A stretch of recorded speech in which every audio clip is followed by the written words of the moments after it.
ক্লাসে আমরা হরকত দিয়ে উচ্চারণ করছি। এই ক্লাসে জজমলা হরফ, উপরেরটার নাম জবর আর উপরের বাঁকাটার নাম জজম। জজমলা হরফ তাহার ডান দিকের হরকতের সঙ্গে একত্রে একবার পড়া যায়। জজমলা হরফ মানে তা হলো জজমলা হরফ, তাহার ডান দিকের হরকত হলো আলিফের উপরে যে জবরটা আছে এগুলো হরকত।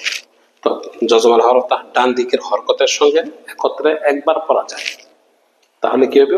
হামজা তা জবর আত, হামজা তা জবর আত, এটা হলো জজমলা হরফ পড়ার নিয়ম। সেটা তানা হইয়া সা হইতে পারবো, সা হইলে হামজা তা জবর আত। এটা সা না হইয়া নুন হইতে পারে, হামজা নুন জবর আন, এটা নুন না হয়ে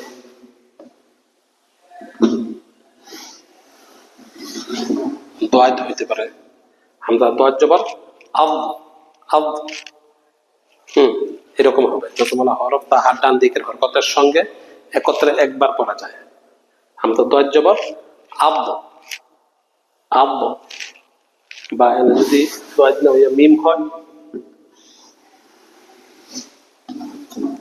হামজা মিম জবর আম, এটা উচ্চারণ করতে হবে। তবে কথাটা মনে রাখবেন, সেটা হলো জজমলা হরফ তাহার ডান দিকের হরকতের সঙ্গে একত্রে একবার পড়া যায়।